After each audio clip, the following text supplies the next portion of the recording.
Por tu mano inventaste todo, mi Señor.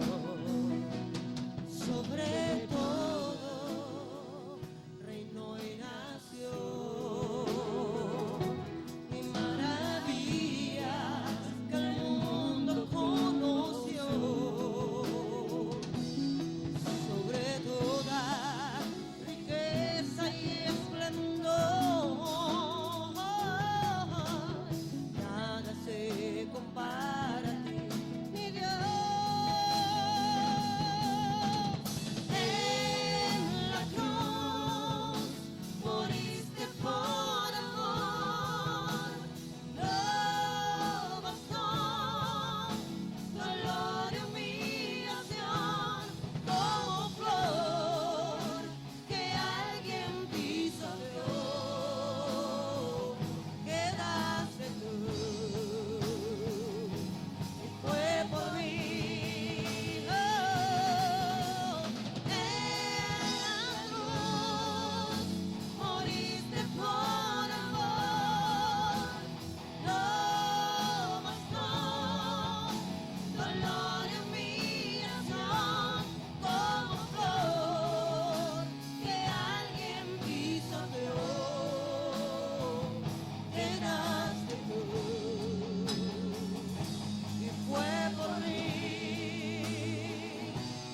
por amor,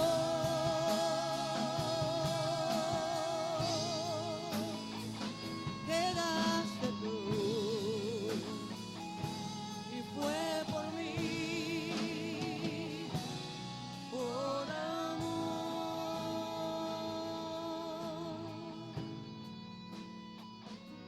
Aleluya. Podemos levantar nuestras manos al cielo en esta noche.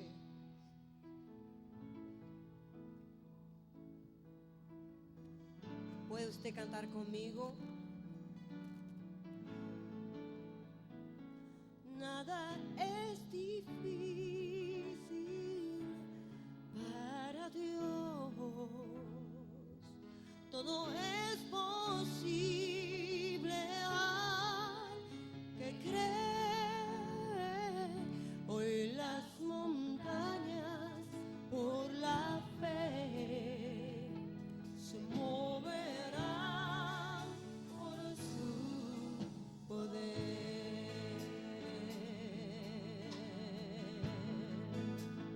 Vamos a cantar. Él es Jesús que venció en la cruz.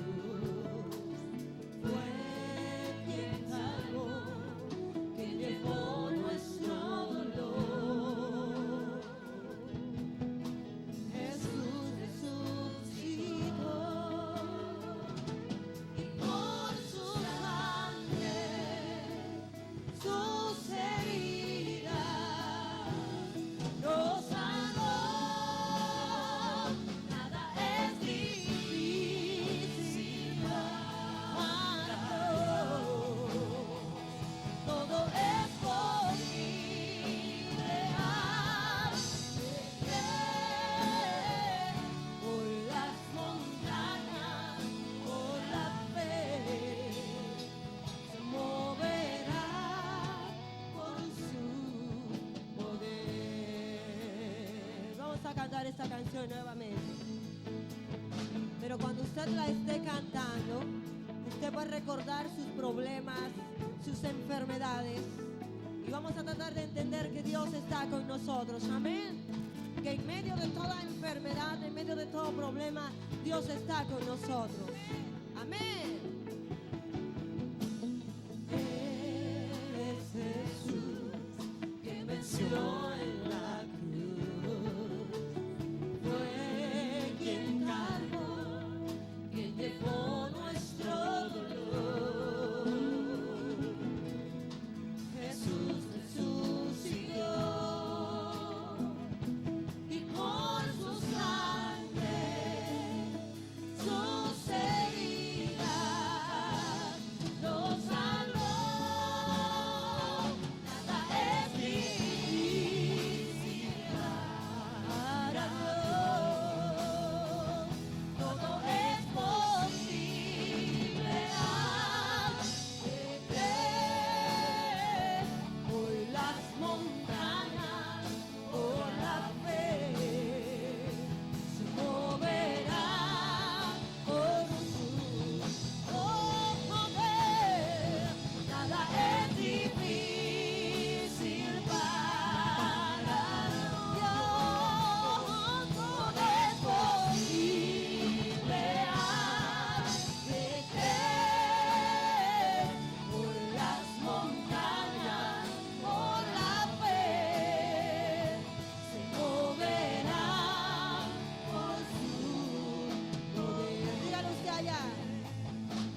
estar sentados, hermanos.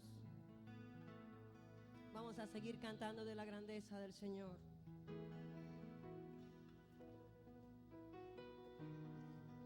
Cierre sus ojos allí donde está.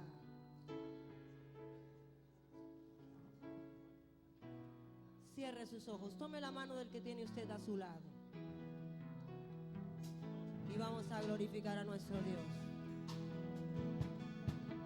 A el alto y sublime que habita la eternidad, y su nombre es el Santo de Israel, al que habita en las alturas y en la santidad, y con el quebrantado y humilde de espíritu, para hacer vivir el espíritu humilde y para vivificar el corazón quebrantado. A la gloria, oh no, alabanza y poder al que reina por los siglos. Y su nombre santo es, al alto y sublime que habita la eternidad, y su nombre es el Santo de Israel. Oh, al que habita en las alturas y en la santidad, y con el quebrantado y humilde de espíritu, para hacer vivir el espíritu humilde y para vivificar al corazón quebrantado. Esa es la gloria, honor, alabanza y poder, Señor, oh, al que reina por los siglos. Y su nombre santo es, a la gloria,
a cantar al anciano. ¿Quién es el anciano de días?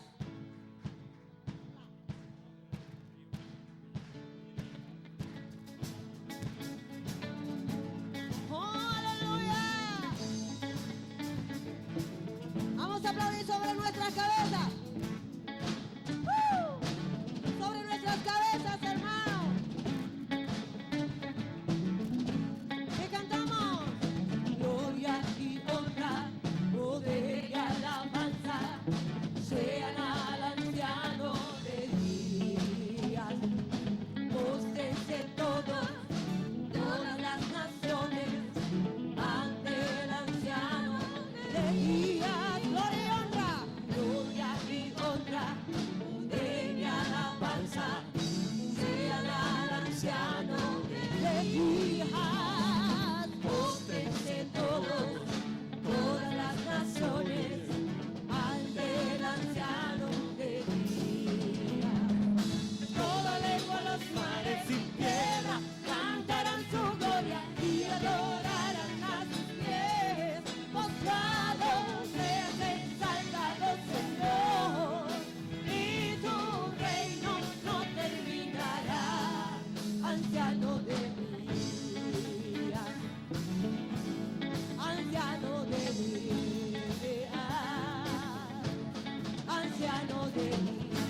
gloria y honra. Gloria y honra, porque la alabanza sea dada al anciano, anciano de días, voces de todas las naciones, ante el anciano de días. Toda lengua, los mares sin tierra, cantarán su gloria y adorarán a sus pies, postrados en exaltado Señor, y tu reino no terminará, anciano de día, anciano de día, anciano de día. Tu reino en la tierra establecerá, cantemos al anciano de día, su grandeza no tiene comparación, cantemos al anciano de día, toda lengua, los mares sin tierra, cantarán su gloria y adorarán a sus pies, postrado sea exaltado Señor, y tu reino no terminará, anciano de día, anciano de día, anciano de días. Aleluya.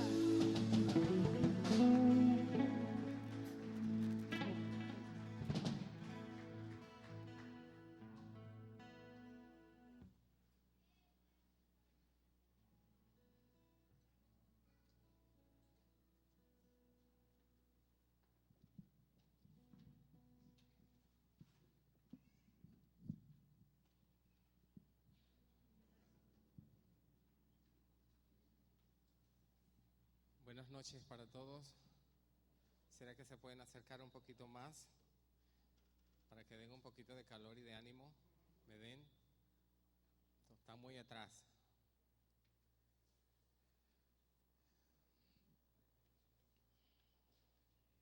Ya estamos en la recta final de esta primera etapa de la enseñanza bíblica cronológica.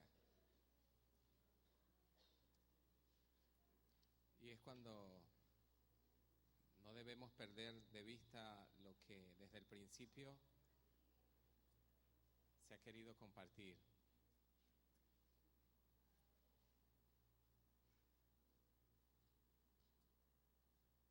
Muy bien, vamos a continuar hoy con nuestra lección 28, número 28, que es acerca de la crucifixión de Jesús. ¿Estamos listos? Hace 2 días estuve a punto de decir de aquí a alguien que estaba hablando con otra persona allá atrás. Estuve a punto de descubrirlo de aquí. Después le dije cuando bajé, no espero hacerlo con usted, ¿no? Porque se supone que si estamos aquí es porque vinimos con el interés. Y quizás alguien vino con el interés y otro se lo quita al conversar y al compartir. Podemos hacerlo al final. Entonces hoy vamos a hablar de Jesús crucificado. Venimos hablando desde el Antiguo Testamento, pasamos al Nuevo Testamento y vamos a conversar un poco acerca de esas imágenes que podemos tener en nuestra memoria de un Jesús crucificado, Algunas veces escuchamos de alguna persona que fue hecha presa o arrestada sin ningún tipo de motivo. ¿Han escuchado alguna vez a alguien que estuvo preso y quizás hasta pudo haber pagado algunos años de cárcel, pero al final era inocente, no había cometido los delitos? Y cuando escuchamos eso, nuestros corazones sienten compasión por esa situación que vivió esa persona. ¿Alguna vez los acusaron por algo que no hicieron? ¿Alguna vez te acusaron por algo que no hiciste, Enrito? Sí, Rode, mira, está diciendo que sí. ¿Alguna vez te acusaron por algo que no hiciste? Es muy común, ¿verdad? A veces en nuestro hogar, en la familia, se comieron algo y parece que el que come solo. A Luis le ocurría mucho eso. Bueno, no había nadie más a quien culpar. ¿Cómo se sentiste cuando te acusaron por algo que no hiciste? ¿Cómo te sentiste? ¿Sentiste mal?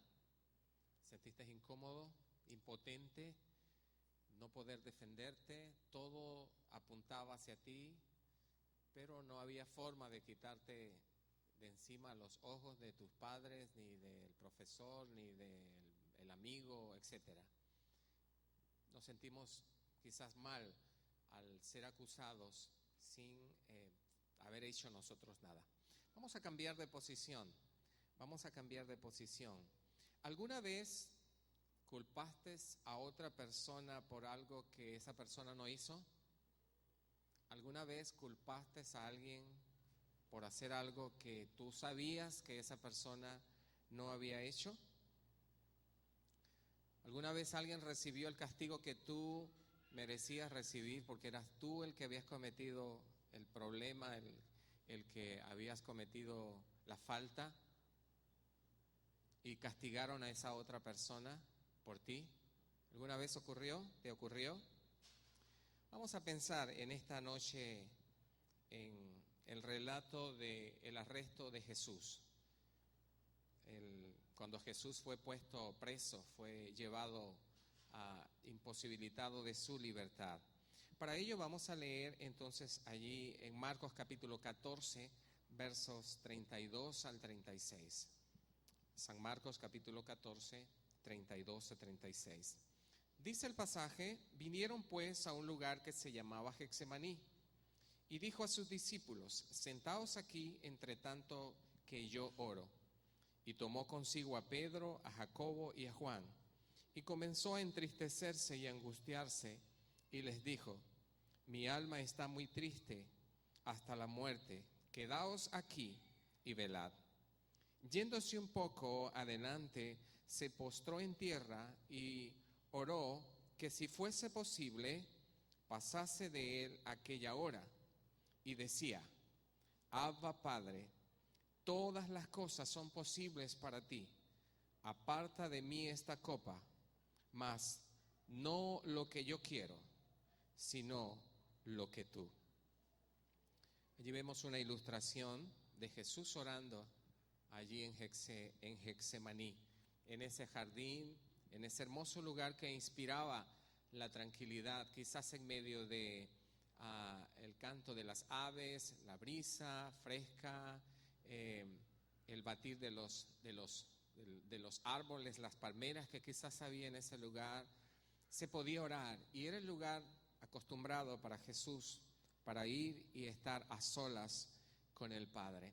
Estaba próximo a darse algunos eventos en su vida, y él estaba en cierta forma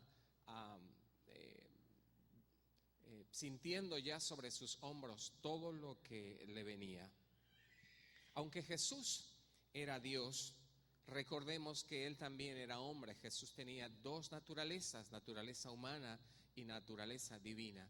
Y en ese momento de su oración allí en Getsemaní, ese Jesús hombre está sintiendo los embates de lo que estaba próximo a sufrir. Y era muy difícil para él enfrentar las cosas horribles que ya sabía tenía que padecer. No era fácil asumirlo. Él sabía que para ser nuestro Salvador, el Salvador de la humanidad, él tendría que padecer el sufrimiento más terrible que persona alguna hubiese soportado. Él lo sabía, por ser Dios, él lo sabía. Y él sabía que no iba a ser fácil. A medida que avanzamos en el estudio, veremos qué fue lo que apenó más a Jesús. Habían cosas que le apenaban a él mucho más que cualquier otra cosa. En el siguiente versículo, el 37 al 42, dice: vino luego y los halló durmiendo, y dijo a Pedro: Simón, ¿duermes? ¿No has podido velar una hora? velad y orad para que no entréis en tentación. El espíritu a la verdad está dispuesto, pero la carne es débil. Otra vez fue y oró, diciendo las mismas palabras. Al volver, otra vez los halló durmiendo, porque los ojos de ellos estaban cargados de sueño y no sabían qué responderle. Vino la tercera vez y les dijo: dormid ya y descansad. Basta, la hora ha venido. He aquí, el Hijo del Hombre es entregado en manos de los pecadores. Levantaos, vamos, he aquí, se acerca el que me entrega. Este pasaje habla de la traición de Jesús. La traición de Jesús. El verso del 43 al 46 dice que luego, hablando él aún, mientras Jesús hablaba, vino Judas, que era uno de los 12, y con él mucha gente con espadas y palos, de parte de los principales sacerdotes y de los escribas y de los ancianos. Y el que le entregaba les había dado señal diciendo: al que yo besare, ese es, prendedle y llevadle con seguridad. Y cuando vino, se acercó luego a él y le dijo: maestro, maestro, y le besó. Entonces ellos le echaron mano y le prendieron. No sé si están saliendo las imágenes, quizás allí un cuadro del arresto de Jesús, gente que se vino con palos y espadas, como que si se trataba de un peligroso delincuente el que iban a prender. Probablemente ellos no se dieron cuenta, probablemente Judas, probablemente los ancianos de Israel, los sacerdotes, quienes debían custodiar la verdad de Dios, la verdad de la palabra de Dios, es posible que ellos no se dieron cuenta, pero ellos estaban siendo guiados por Satanás, ellos estaban siendo guiados por el enemigo. Y pudiéramos comparar en esta noche, tal vez hoy en día las personas tampoco las piensan o lo piensan, pero se ignoran y se oponen a la palabra de Dios y se niegan a confiar en Jesús, el Salvador, el enviado de Dios. También ese tipo de personas estarían haciendo el mismo papel que en aquel entonces hicieron los principales sacerdotes, los ancianos, Judas, que fue oponerse a la voluntad de Dios. El verso 47 y 49 al 49 del capítulo 14 dice: pero uno de los que estaban allí, sacando la espada, hirió al siervo del sumo sacerdote, cortándole la oreja. ¿Sabemos quién fue? Otro de los relatos dice con nombre y apellido quién lo hizo. Y respondiendo Jesús les dijo: ¿como contra un ladrón habéis salido con espada y con palos para prenderme? Cada día estaba con vosotros enseñando en el templo y no me prendisteis, pero es así para que se cumpliera la escritura. Hay cosas muy interesantes que vamos a seguir observando, que la palabra debía cumplirse tal cual como había sido anunciada. Y una de las cosas que ocurre es que podemos comparar entonces la profecía que había sido dada en la antigüedad y cómo en el Nuevo Testamento y todo lo que tiene que ver con la vida de Jesús, y particularmente en muchas de las cosas que vamos a tratar hoy, se da fiel cumplimiento. Y como dije hace un momento, Jesús sabía todo lo que había sido profetizado sobre él en el Antiguo Testamento y que eso iba a ocurrir tal cual como Dios lo había anunciado. Otra de las cosas que vemos en el verso 50 es que los discípulos, dejándole, huyeron. Una vez que Judas vino y los señaló y los guardias del templo prendieron a Jesús, los discípulos salieron huyendo. Los discípulos huyeron. Todos salieron corriendo y dejaron a Jesús tal cual como el mismo Jesús lo había profetizado. Todos estos hechos que están ocurriendo en este jardín de Getsemaní ya habían sido anunciados. estaban asustados, estaban desalentados, estaban confundidos totalmente. Creían realmente que Jesús era el Salvador enviado por Dios, pero no podían entender cómo Él podía ser el Salvador y a su vez sus enemigos le iban a matar. Era una confusión. Es el Salvador, creemos que es el Salvador, que es nuestro Redentor. Le hemos visto hacer cosas asombrosas, le hemos escuchado hablar, sabemos que es el Hijo de Dios, pero ¿cómo ahora esta gente lo va a matar? ¿Qué va a pasar con lo que la profecía dice acerca de Él? Era parte de la confusión que sus discípulos tenían. No entendían cómo su muerte podía rescatarlos de Satanás, del pecado y de la muerte como Jesús se los había anunciado. Ellos no podían entenderlo y había una confusión que ellos estaban viviendo, y lo que vieron más factible hacer fue salir huyendo, buscar un lugar donde estar para poder darle vuelta a lo que estaba pasando, pero esa era la confusión que ellos estaban viviendo. Versos 53 y 54 dice que trajeron pues a Jesús al sumo sacerdote y se reunieron todos los principales sacerdotes y los ancianos y los escribas. Y Pedro le siguió de lejos hasta dentro del patio del sumo sacerdote y estaba sentado con los alguaciles calentándose en el fuego. Allá llevaban a Jesús, allá iban los soldados, iban los que habían venido de parte de los sacerdotes y de los escribas, y entonces Pedro empezó a seguir de lejos hasta que la gente llegó allí al patio del lugar donde estaban los sacerdotes, y allá había gente calentándose del frío, y él también se acercó allí para ver de cerca qué era lo que iba a ocurrir con su maestro. El verso 55 dice: y los principales sacerdotes y todo el concilio buscaban testimonio contra Jesús para entregarle a la muerte, pero no lo hallaban. Ellos estaban empeñados en sacarse a Jesús como lo que había representado para ellos. Su popularidad había decaído, ya la gente no estaba tras los sacerdotes y yendo al templo en lo que cotidianamente era la vida del pueblo de Israel antes que Jesús apareciera en escena 3 años atrás. Y todo ello había afectado la credibilidad del sacerdocio que ellos llevaban adelante. Entonces ellos buscaban la manera, ahora que tenían a Jesús, de encontrar pruebas suficientes, gente que pudiera venir y acusarlo, y ellos entonces tener elementos para hacer lo que querían, que desde un principio estuvo bien claro que era deshacerse de Jesús, y no deshacerse de Jesús metiéndolo en la cárcel y que estuviese preso, sino que querían acabar definitivamente con él, dándole muerte. Entonces Jesús estaba ante el Sanedrín, ante la corte suprema del pueblo judío.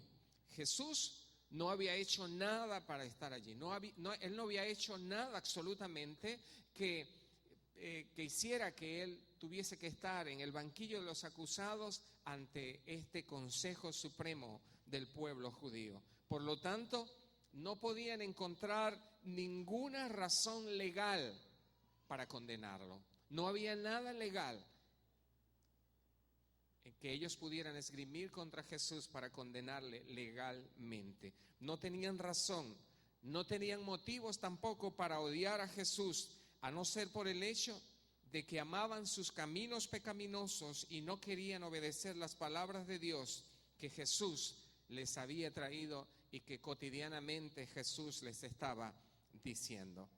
En el verso 56 al 59 dice: porque muchos decían falso testimonio contra él, mas sus testimonios no concordaban.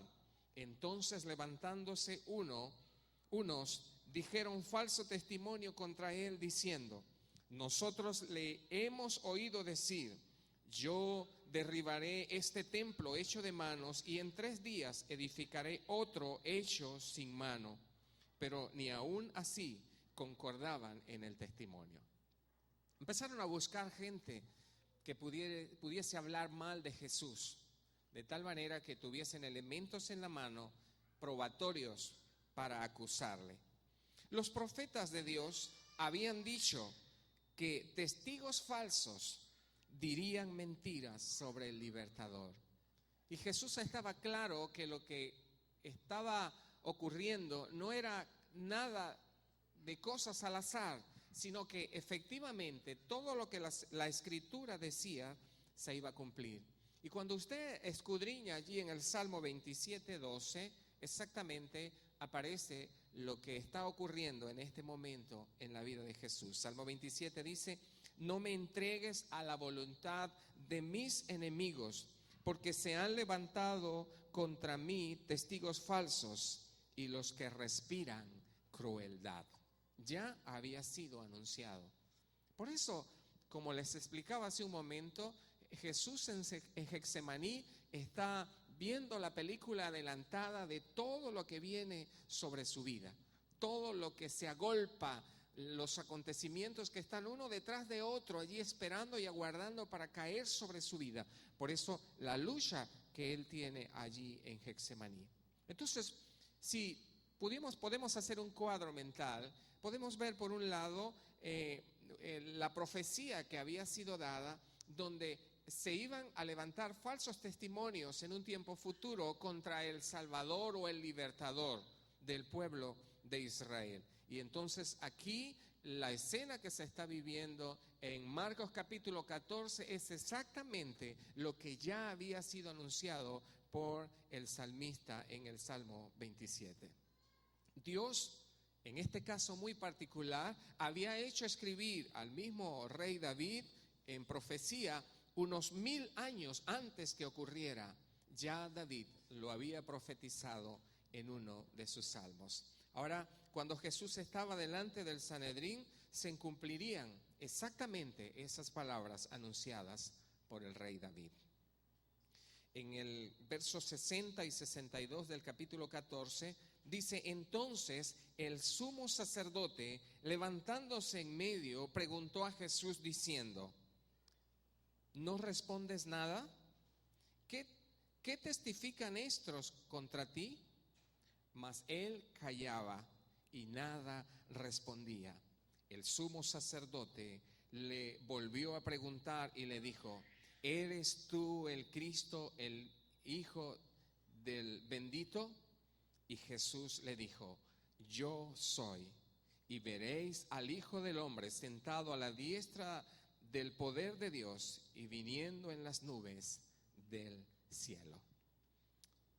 Declaración que sin duda iba a animar más las ansias de muerte por parte de los sacerdotes hacia Jesús.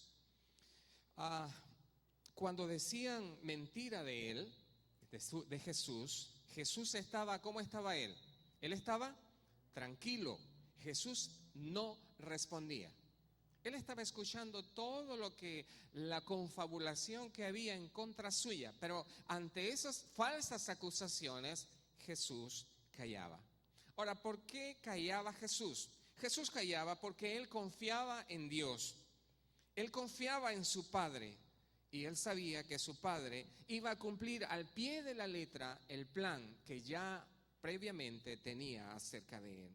Sabía que lo que le ocurría estaba de acuerdo con el plan de su Padre para que pudiera rescatarnos a nosotros del poder de Satanás, del pecado y de la muerte eterna. Él sabía que había un plan y ese era el plan de Dios y eso estaba en juego. Por eso Jesús tenía que tener dominio propio, porque decir algo que estaba fuera del propósito de Dios, fuera del plan de Dios, entonces ponía en riesgo el propósito de Dios de traer salvación a la humanidad. Él estaba pensando en nosotros, en no arruinar el plan que Dios tenía respecto a la humanidad, y muy particularmente en esta noche los que estamos sentados en este lugar. Luego dice que le preguntaron si él era realmente el Cristo, es decir, el libertador prometido y el Hijo de Dios. Jesús contestó sin rodeos. Aquí vemos a Jesús que era el momento, quizás en otras oportunidades había sido confrontado con esa pregunta, pero en este momento es un momento decisivo en la vida de Jesús. Y Jesús entonces responde de una manera directa. Jesús le dijo, yo soy. Y veréis al Hijo del Hombre sentado a la diestra del poder de Dios y viniendo en las nubes del cielo. Casi nada dijo Jesús, ¿verdad? ¿Se acuerdan del nombre que Dios le dio a Moisés cuando Moisés, ante la encomienda de Dios de bajar del monte Sinaí e ir al pueblo, ir a Egipto y presentarse delante del pueblo y decirle todas aquellas cosas que Dios le había dicho que iban a ocurrir y que él iba a hacer con su pueblo? Recuerdan que Moisés tenía temor, tenía miedo, porque ya sabemos la condición en la cual salió Moisés de Egipto. No salió por nada bueno, salió por ser un asesino, por matar a un egipcio, y no tenía muy buena reputación. Y él pensaba que la gente lo iba a ver mal y que él no tenía la autoridad para hablarle a aquella gente y que la gente le escuchara. Y Dios le dijo a él el nombre que iba a dar, de quién le estaba enviando, ese yo soy. Y él menciona en este momento, él menciona ese nombre ante el sacerdote, los escribas y los ancianos de Israel. Allí en Éxodo capítulo 3, 14, Jesús dijo, yo soy el que soy. Dirás a los hijos de Israel, yo soy, me envió. Consideremos lo siguiente. En el relato del arresto de Jesús en el capítulo 18 de Juan, los hombres dijeron que buscaban a Jesús Nazareno. En Juan 18, 6 dice, cuando les dijo, yo soy, retrocedieron y cayeron a tierra. Era muy conocido, ellos sabían qué significaba el nombre yo soy. Los sacerdotes, los escribas, los ancianos de Israel, todo el pueblo de Israel sabía lo que significaba el nombre yo soy. Ellos no eran ignorantes, sabían exactamente que se trataba del nombre de Dios. Y también sabían que Jesús estaba diciendo en ese momento que Él era Dios, que Él era el gran yo soy. Cuando Jesús vino al mundo por primera vez, vino para ser ¿qué? Salvador. Él nació en un pesebre, como lo hemos visto, había sido anunciado por los profetas en la antigüedad, nació exactamente y se desarrolló su ministerio tal cual. Pero el propósito de Dios en su primer viaje, en su primera venida, fue ser el Salvador del mundo. La próxima vez que venga al mundo, será como el Hijo del Dios Todopoderoso y vendrá a juzgar a todas las personas, totalmente diferente a su primer viaje. Cuando Él vuelva a la tierra, todos lo verán sentado junto a su Padre. Él habla de un trono. Aquí les acaba de decir que Él estará sentado a la diestra del poder de Dios. Y también les dice que ha de venir en las nubes del cielo. Todos verán que Él es realmente Dios, porque les demostrará a todos que Él es igual a Dios, que Él es igual al Padre. En el verso 63 y 64 dice, entonces el sumo sacerdote, rasgando su vestidura, dijo, ¿qué más necesidad tenemos de testigos? Habéis oído la blasfemia, porque ¿qué os parece? Y todos ellos le condenaron, declarándole ser digno de muerte. Ante aquella declaración de Dios, el sumo sacerdote se rasga sus vestiduras. Y es interesante saber que cuando los judíos querían mostrar que estaban muy enojados, que estaban deprimidos, tenían la costumbre de rasgarse su ropa. Esa era una manera de decir, estoy bien enojado, estoy deprimido. Y era algo muy fuerte, aparentemente, lo que está ocurriendo. Por eso él habla de una blasfemia. El sumo sacerdote estaba muy enojado porque Jesús había dicho que él era igual a Dios. No era para menos. Si él está ignorando totalmente todo lo que tiene que ver con la vida de Jesús, escuchar a un hombre decir que es Dios, no era para menos la actitud del sumo sacerdote. Miren lo que dice el 65. Dice, y algunos comenzaron a escupirle y a cubrirle el rostro y a darle de golpes, puñetazos y a decirle, profetiza. Dice, y los alguaciles le daban de bofetadas. ¿Te imaginas, hermano? ¿Te imaginas toda esta escena?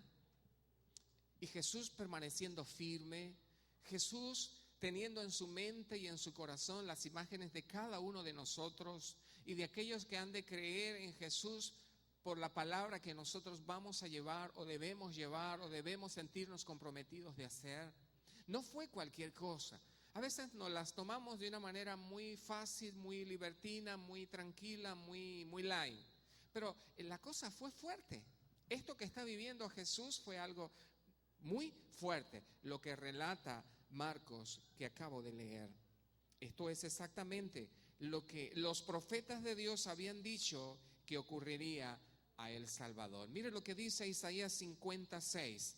Isaías 56 dice, di mi cuerpo a los heridores y mis mejillas a los que me mesaban la barba.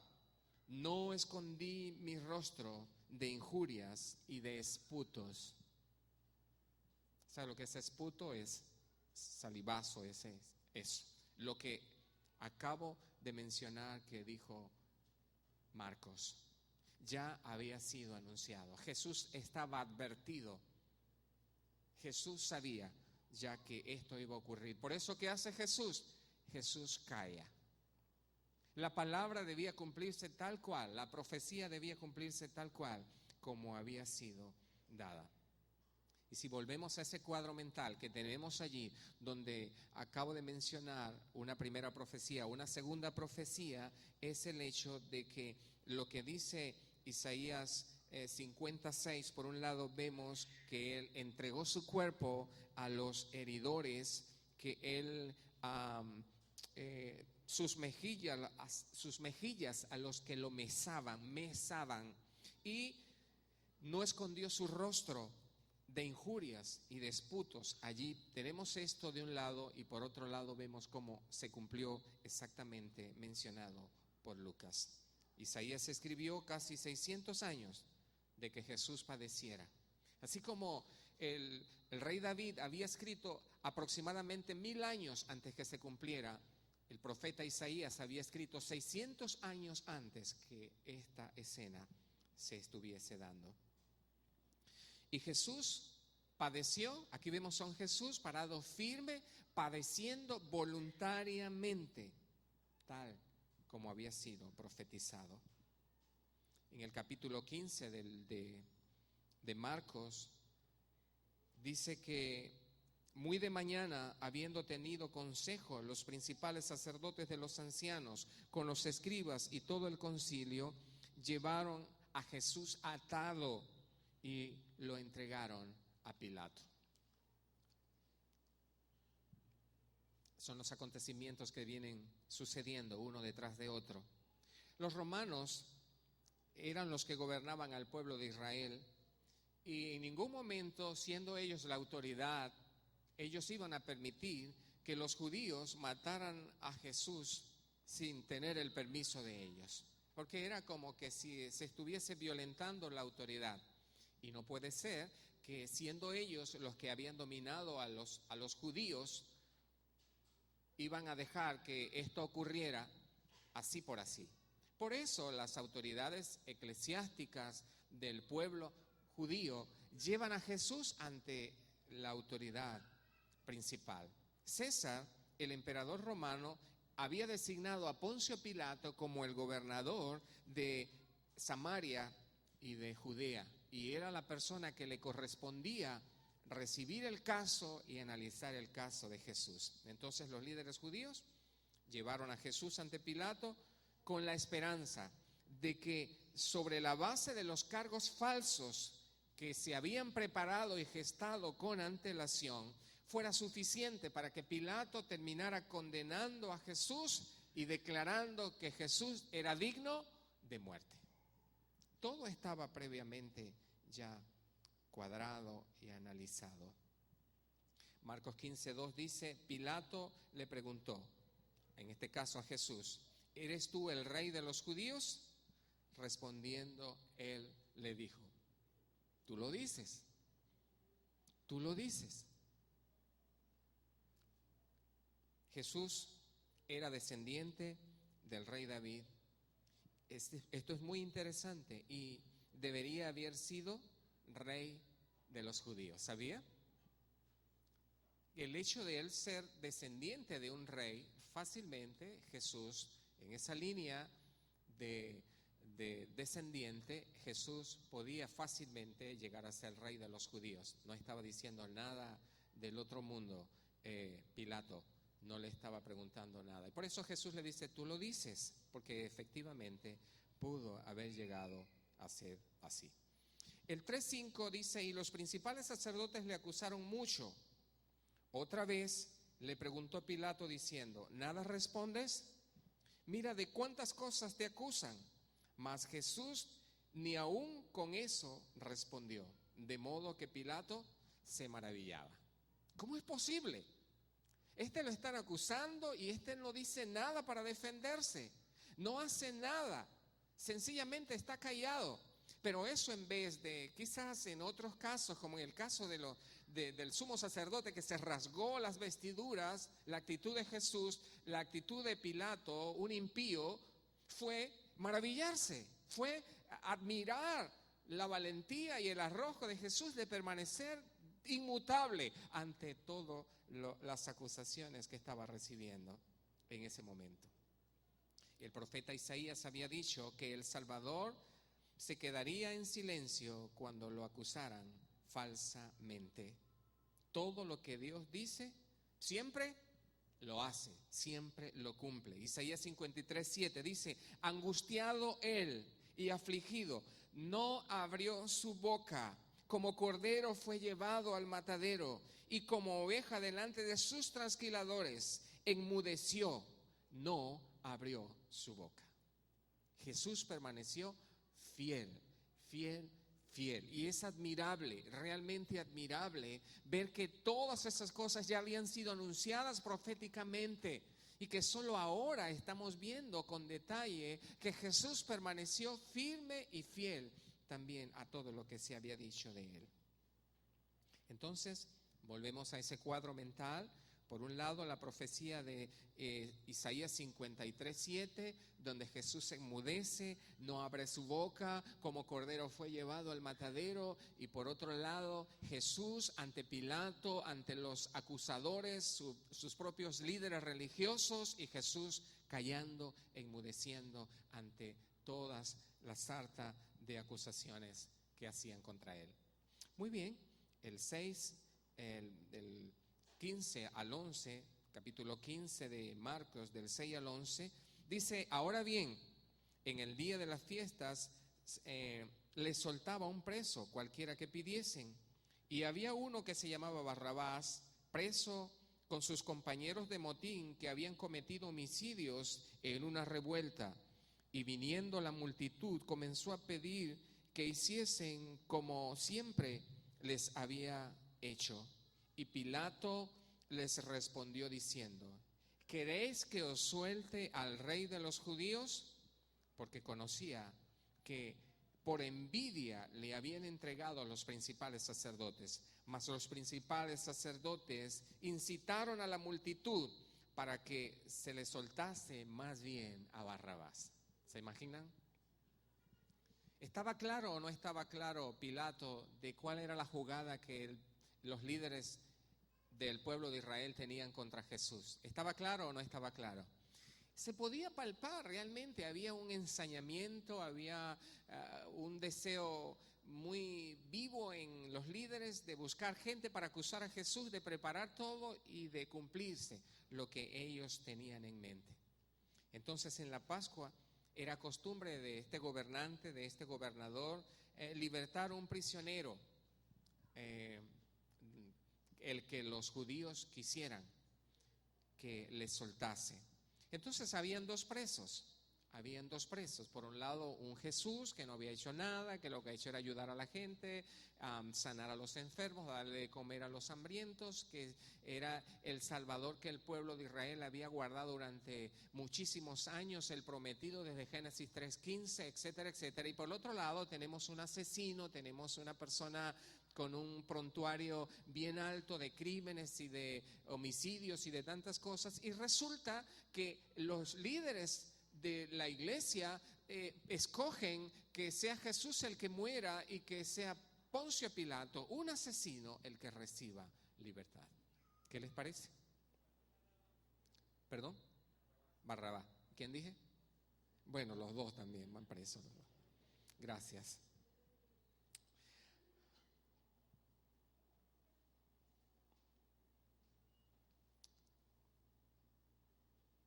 Pilato tenía la esperanza de que los judíos eligieran dejar libre a Jesús en vez de Barrabás, que era un asesino.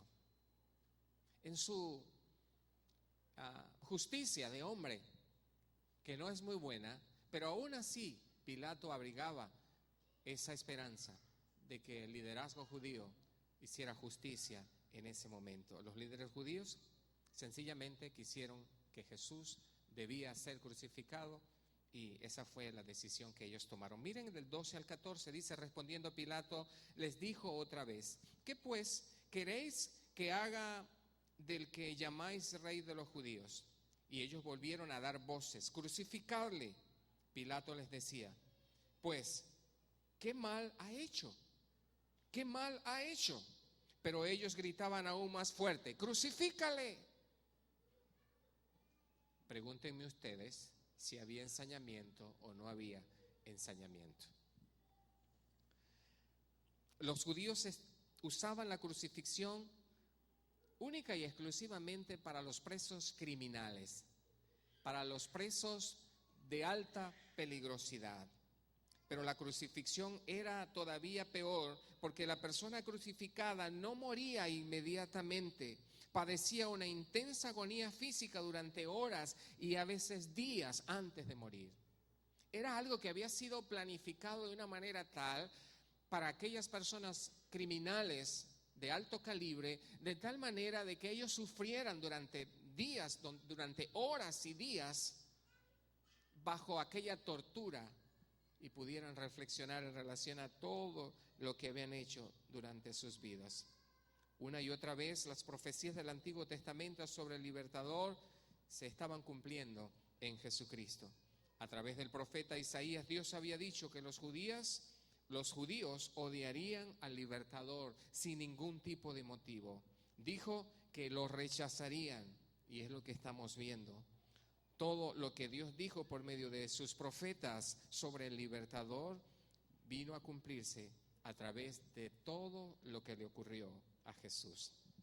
Isaías 53 dice, nuevamente lo repito: despreciado y desechado entre los hombres, varón de dolores, experimentado en quebranto, y como que escondimos de él el rostro. Fue menospreciado y no lo estimamos. Y todo eso ocurre en esa escena que acabamos de ver del liderazgo judío. Marcos 15:10 dice: porque conocía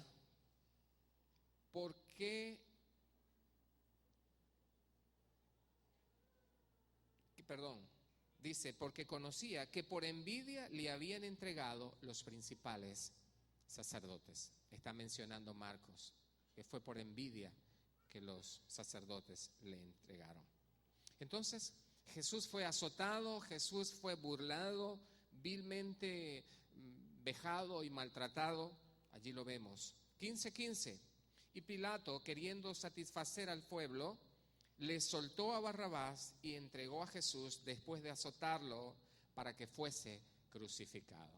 ¿Quieren a Barrabás? Aquí lo tienen. Y entonces mandó azotar a Jesús. Y algunos escritos de ese periodo hablan del tipo de azotamiento al que Jesús fue expuesto.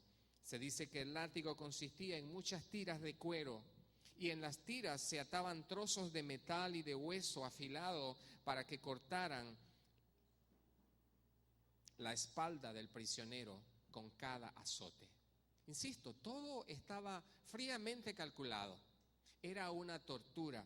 Por eso algunos piensan que el tipo de tortura al que se sometió Jesús o fue sometido Jesús tiene mucho que ver quizás con esa inyección letal que se le coloca a en algunos países. Hay esa pena de muerte, o bien sea el poder someterlo a una descarga eléctrica para que muera fulminantemente.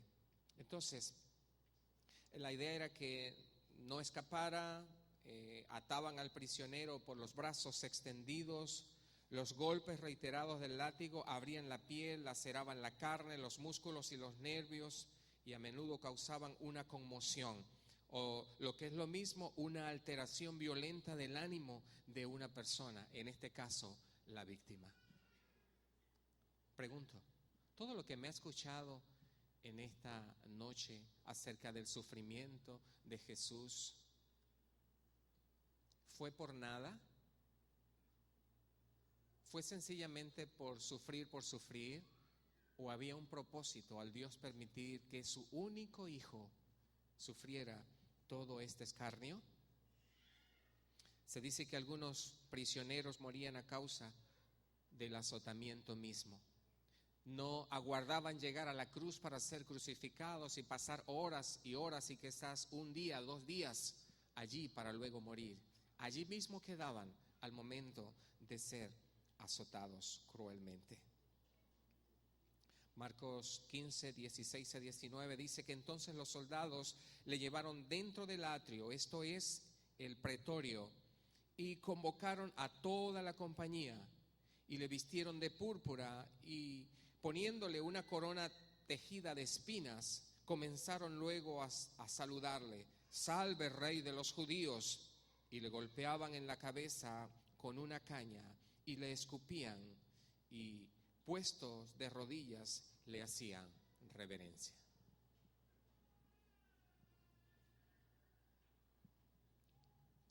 No bastó con el vejamen, el maltrato físico, sino que aparte de ello, toda la compañía de los pretorianos fue llamada al patio para vejarse de Jesús, para burlarse de él. Lo vistieron con un manto púrpura, que era el color que usaban los reyes de esa época. Le hirieron con una corona, le hicieron una corona con ramas que tenían espinas grandes y filosas, y la colocaron entonces en su sien y en la cabeza de Jesús. Y es importante hacer notar que cuando Adán y Eva pecaron, Dios maldijo la tierra y dijo que crecerían espinos. Jesús vino a sufrir y a morir para rescatarnos de la maldición de Dios. Dios permitió que los enemigos de Jesús lo colocaran o le colocaran esas espinas sobre su cabeza como una señal de que iba a morir por los pecadores del mundo. En conclusión, podemos decir que sentimos tristeza y hasta indignación cuando pensamos en alguien que sufre por o algo así como Jesús lo hizo. Y Jesús, Él estaba sufriendo por ustedes, Él estaba sufriendo por mí, Él estaba sufriendo por todo lo que usted y yo hemos hecho en este mundo. Estaba padeciendo el abuso verbal, la desgracia y el daño físico, pero Él nunca se quejó. Él nunca se quejó. Lo hizo por mí, lo hizo por mis pecados, pero lo hizo por ustedes y lo hizo también por sus pecados. Por eso insisto que no en vano todo ese sufrimiento que Jesús tuvo que padecer en la cruz, que tuvo que padecer previo a ir a la cruz por cada uno de nosotros, se cumplió tal cual como Dios lo había profetizado 1000 años y 600 años antes, muchos años, en un periodo de más de 1000 años, todo y cada una de las cosas que Dios había hecho, había dicho acerca del libertador acerca de Jesús. Vamos a estar de pie en esta oportunidad y vamos a pensar en ese cuadro de vejamen y de maltrato al cual fue sometido nuestro Salvador.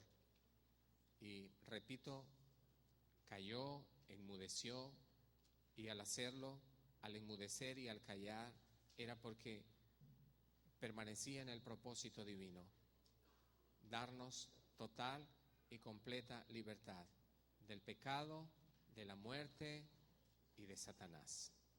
Dios, gracias por esta oportunidad, cuando podemos imaginarnos, cuando podemos meternos entre estos cuadros que hemos descrito en esta noche, de un Jesús que, estando allí en Getsemaní, llegó el momento, había una lucha interior y él clamaba al Padre porque se hiciera tal cual como el plan del Padre había establecido. Y él sabía todas estas cosas que he mencionado, que se agolpaban para venir contra él. Y siendo humano, aparte de ser divino, él pensaba en todo el sufrimiento que le esperaba. Y allí estuvo dispuesto valientemente a enfrentarse a quienes le buscaban. Y estuvo dispuesto a ir allí y asumir su responsabilidad como Salvador ante el liderazgo del pueblo de Israel, los ancianos, los escribas, los sacerdotes, y posteriormente allí ante Pilato. Ya conocemos todo lo que fue rechazado. Prefirieron escoger para que viviera a un asesino y decidieron que Jesús debía morir. Y fue menospreciado, golpeado, escupido, maltratado, vejado. Y por último, como veremos el día de mañana, crucificado. Y lo más importante, que en esta noche podemos llevar a nuestras casas para consultar con nuestra almohada en el sueño. ¿Por qué tanta pasión? ¿Por qué tanto desprendimiento y entrega y dedicación? Y nosotros debemos tener esa respuesta. Cada uno de nosotros debemos tener una respuesta a tanto amor y a tanto desprendimiento y a tanta pasión de Dios el Padre y de Jesús el Hijo. Gracias, Señor. Te bendecimos. Te bendecimos. En el monte Calvario estaba una cruz, emblema de afrenta y dolor. Y yo amo esa cruz, no murió mi Jesús por salvar almas mil pecador. Oh, yo siempre amaré esa cruz, en sus triunfos mi gloria será. Y algún día en vez de una cruz, mi corona Jesús me dará. Vamos a cantar esta canción con el corazón, con nuestro corazón y con el entendimiento. Aunque el mundo desprecie la cruz de Jesús, para mí tienes suma atracción, porque en ella llevo el Cordero de Dios, mi pecado y mi condenación. Oh, yo siempre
seré siempre fiel a la cruz de Jesús, su propio en él llevaré.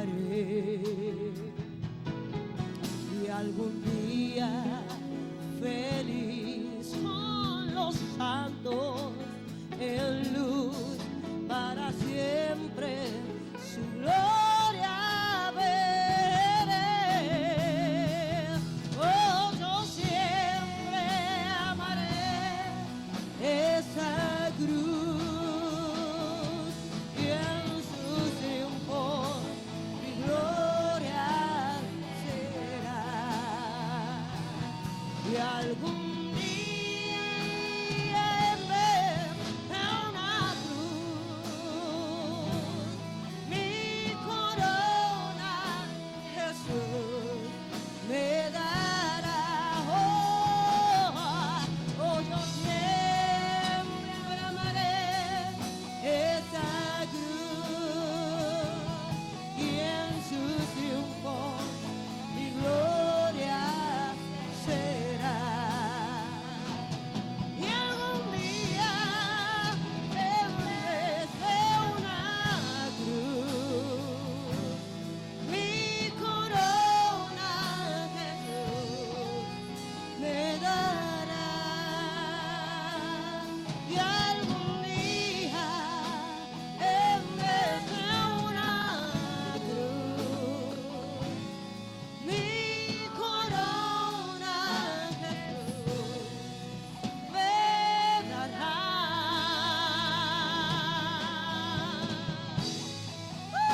Aleluya. Aleluya.